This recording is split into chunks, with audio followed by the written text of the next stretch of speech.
In mythology, the Greek underworld, or Hades, is a distinct realm where an individual goes after death. The earliest idea of afterlife in Greek myth is that, at the moment of death, an individual's essence is separated from the corpse and transported to the underworld.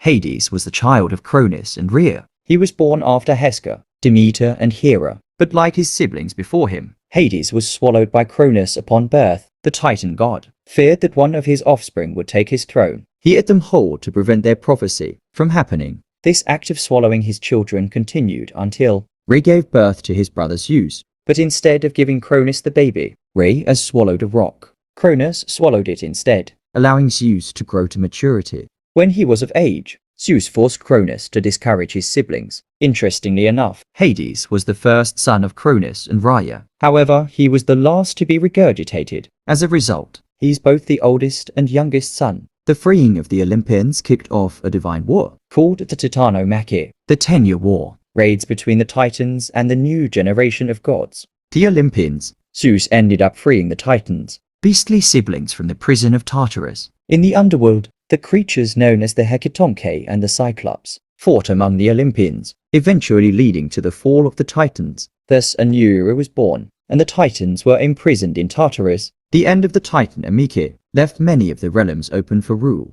Zeus took the mantle on Mount Olympus and was declared king of the gods. However, the Olympians had to decide who would rule over what realm. Zeus became the god of the sky, Poseidon became the god of the sea, and Hades became the god of the underworld, an unseen realm where human souls go after death. The earth remained with the primordial goddess Gaia. Hades took to the role quite well. He resided in his kingdom and rarely left. Instead, he spent most of his time within the boundaries created by the rivers Akron, Styx, Casidas, Phlegethon and Eliaph. He interacted with very few, but was close with figures that resided in the underworld. For example, he had a connection to the mighty Cerberus and the firemen of the river Styx.